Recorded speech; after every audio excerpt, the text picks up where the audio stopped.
Kuimba baluyita yeggwe. Pest ya luliko yavunanyizibwa tujja kuba tubawa date entuufu lw'enaaba efuluma.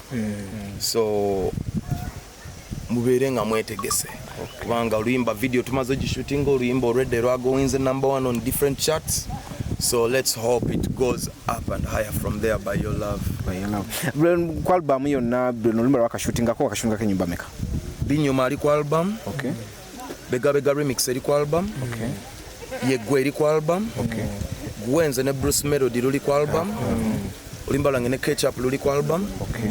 So zezo video ezaka shooting bwako sofa. Nakulwa amasanyo. Okay. Taliya ku video shoot yo mami lwaki omelese mu video. Leero twasazeewo tukozesa omukazi asinga obulungi mu Africa. Okay. Kubanga Africa nene naye abakazi nabo bangi naye okusanga asinga obulungi okumukozesa mu video ngene no video yadde etagira ddala omukazi nga ddala yeye nga yasinga obulungi kati ali wali andisinze bolabo oyo. Totidde. Ate nga ntyaki kati video kati ne bwe mba ntya nga video ye kubanjiza omukazi asinga obulungi ogeba ogenda kikolera ki. Okay. Tuba oyina omukoso oyina omusaamu. Okay. Omukyalo obadde naye nga otomwagala nnyo mu kamera ogwamwereetedde. Yansabye yaŋŋambye eno video nawulidde Pest ayagala omukazi omulungi nze tondaba ne mugamba kituufu. Nabagamba bw'anaasalawo n'ayagala salawo ajja abeere mu kamera ng'ajja kati lolo yasiimye. Abeere mu video agituuse ku mutindo gw'erina okubeerako. So Pest akayimba akawandiika ng'okamuweereza. Akayimba kano nakawandiika through my daily experiences kuba era and reminding ebintu bingi byenyimba mu luyimba luno anjagadde tubadde naye tutobye mbingi fesi ya malayika akabina kwekali alabika bulungi ate asaanidde amanye direvo gye yawanika kati ate eriwa ate I've seen them come but I've seen her stay. So tewabaddeyo perfect candidate okuleka mimi yennyini era ndi musanyufu nnyo okuba nti yayagadde okubeera mu video eno. Ndina musanyufu nnyo okuba ntifunye omukisa nengimusaamu. Era nesunza abantu okugiraba naye kansibire musanyufu era nga bwe tutambula era sina kusuubira nkimanyi musanyufu.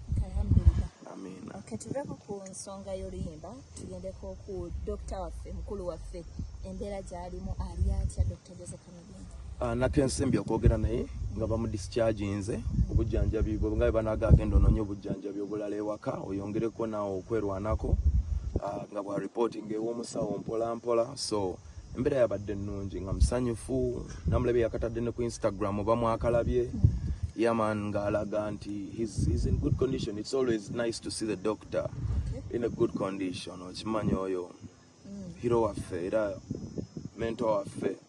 So bwe mulaba nga asanyuka lyessanyu lyange nange era nasanyuse nnyo era abawagizi ba Dr. Chameleone abawagizi ba Mayanja family on at large. The doctor is up and running and he's alive and kicking. Last I saw him smiling, so let's add more prayers. Okay. Awe bali bakamulongosa like 2 days after the surgery yagenda nayimbe Toronto abantu ne balowooza nti yali mulwadde kaali kabadi. No, I don't think no twagenda ne tufuna actually ekizibu mu family mukulu waffe Humphrey naye yalwala mu time yemeeyo. Humphrey yafuna operation but Chameleone yalina health complication mu lubuto era n'agenda n'asikinga medical attention ku malwaliro agasinga obulungi ageri ali okumpi. It was a case of emergency essaawa eyo ne bamuwa treatment era babasawo bamwekenneenya ne balaba nga he's good to go back home ne bamusindika ewaka kwekulaba ndowooza nga agenze n'abaweereza kubanga ate omusawo amala okuwa orders kati orders y'omusawo ze yamuwa yakola ki yazimanya tusinga. Video yafulumya ejjo nga yeetondera abawagizi ne comment ezi embi zisinga ennungi. Saba mu nsonyo bennasobya bennanyiiza tukwatagana anti omanyi okwetonda kiraga wa gye wakulira. Omuntu okwetonda kitwala n'amaanyi mangi, kiyinza n'okutwala amaanyi mangi okusinga ebirala okwetonda, naye ate n'okusonyiwa nakyo kiraga gye wakulira. Ebyo mbi reflectinga wa gye wakulira.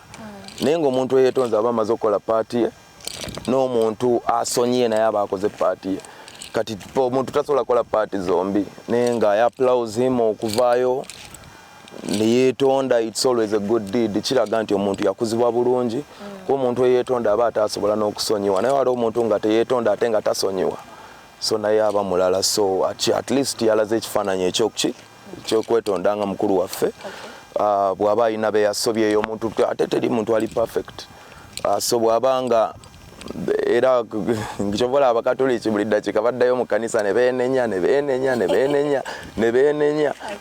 ne faaza n'akyuka ne baleeta n'omulala naye n'awuliriza ne mwenenya so kubanga tetuli perfect kyovola ne mu ddiini mwekiri so kyakabi era big up Chameleone kikolwa kyavuma era tokomooka ate just kyemugamba talowooza nti ate bw'aba yeetonze nti kati ensobi zikomye kubeera tali perfect era akyasobya so yeetegeka okubanga era akola ki bw'abanga alina amaanyi ago agakozesa ennyo okuba wiponi y'amaanyi okubanga oli mwetowaze kiraga obwetowaze yamaani tukomewo ku music ofulumiriza akayimba akalungi n'ennyimba nnungi nnyingi naye abantu batuuka ne babafutyanka ng'olimbawo lulungi n'atasalu ku playlist awo muzeeyi Manje oyo agambira abantu babayinako obujja babayinako obukyayi nenge anti kati toyinza kudda ku bantu bano bye balowooza abayina embeera yonna gwolina kulowooza kuba kwagala kuba bw'oba osimbula ffe nga tutandika abantu bangi batugaa tetusobola ne mwalimu n'aba mu famire bennyini ate emikwano egimu gyatusitula nnyo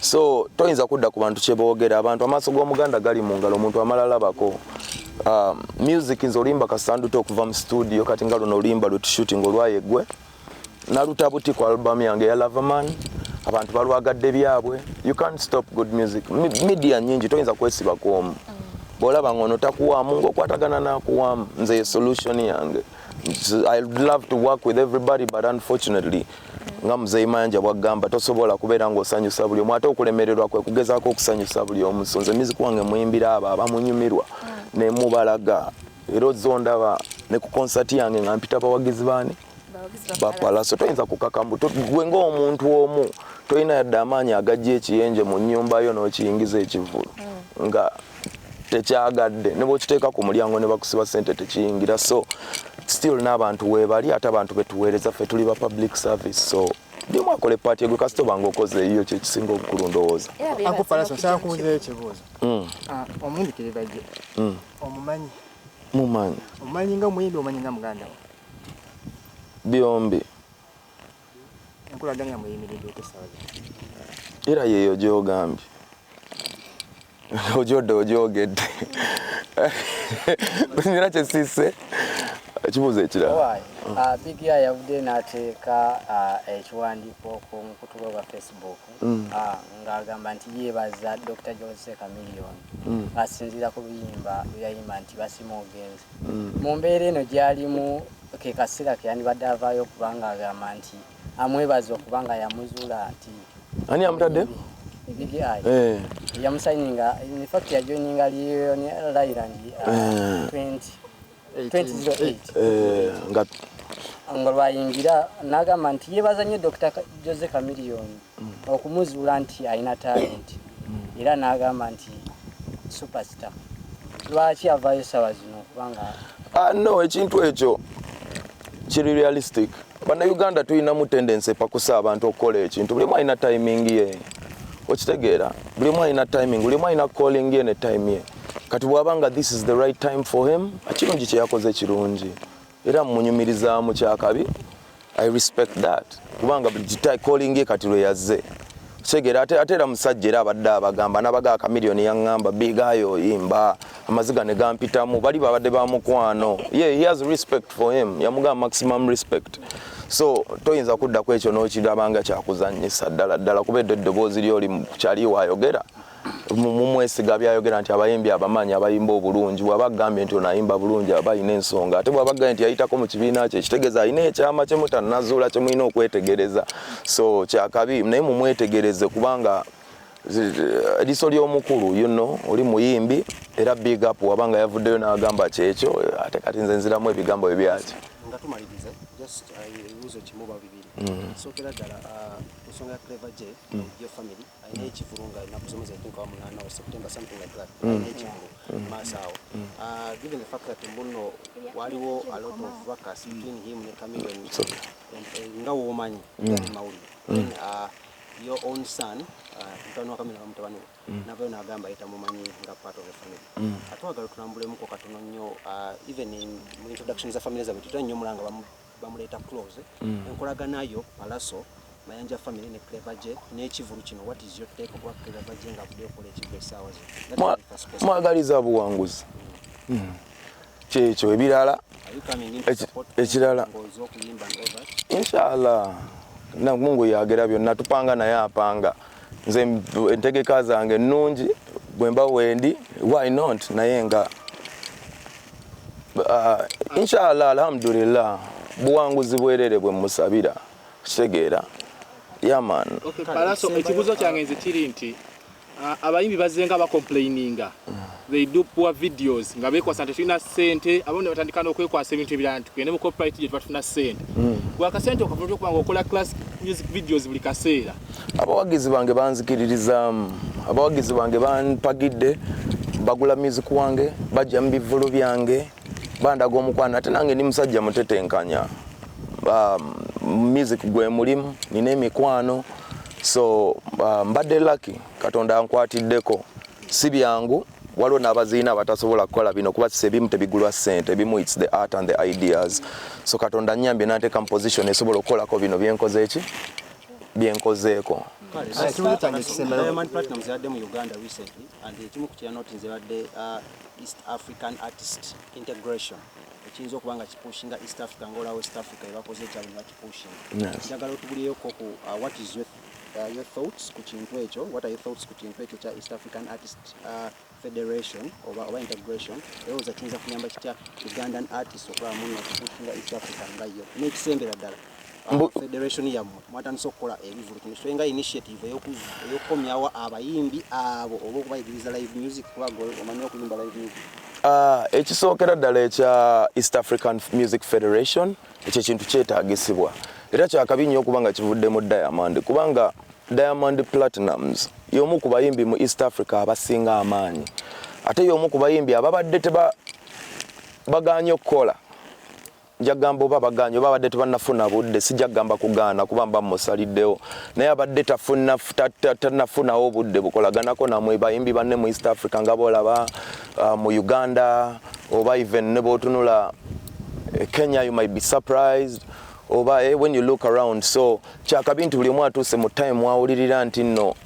okolagana nga ba East Africans kiri powerful I think ne federation ya Uganda ekyo kyeriko ekya Musicians Federation bayimbi kubeera wamu kubanga tumala okubeera wamu nga Uganda Musician Federation tupluginga mu East African Musicians Federation opportunities ezo zetugezaako okulaba nga tusika zibeere wamu for example njja kugamba otuuka mu nsi nga eya Diamond Platinums nga Tanzania n'otuukayo nga music we Uganda is almost played maybe 1% nga oyinza n'obutamuwulira kati nojja naffe Uganda eno nayo challenge ebadde batuuseeko bennyini abo nga naffe wano e Uganda music waffe percentage tukubye endongo erinnye nga foreign content afuuse mutono kati buli omu kitandisa omulaga nti kimu affectinga mu position ye kubanga market fenne tumala ate yaffe so etubanga fenna tufunyemu embeera ekwatagana nga abayimbi nekiviira ddala mu ba legends nga bola Diamond Platinums nakyembracinga najja na preachinga the same gospel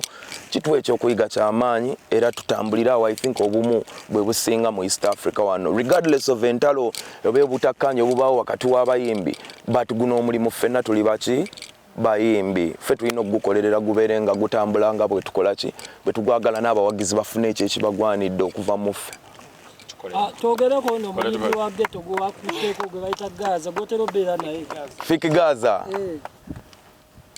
Fiki Gaza nno simumanyi nnyo Fiki Gaza mukwano gwange bw'atyo mukwano gwa Chameleone kwe namulabira naye bambi ya surprise nze mbadde nga naye awo nga ngamba music naye yakubye oluyimba lwe bayita Banana.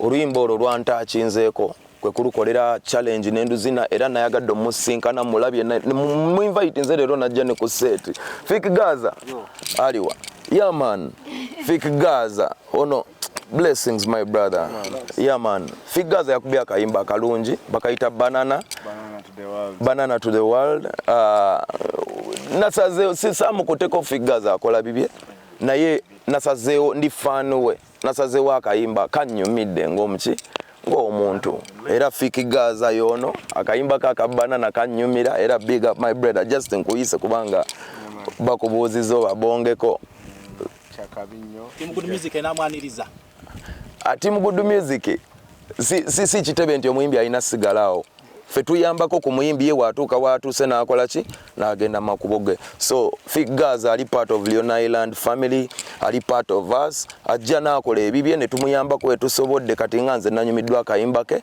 ne muyambako kye nsobola. So kubanga njagala okulaba nga going forward man we are winning. Yeah, it's good. Thank you guys.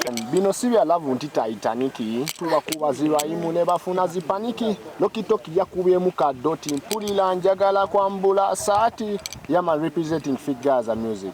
They are so many that they are minietano anti mulinde biva mu ghetto mani merere teri agamba yo ku luno. Bless up. Yeah man. All right.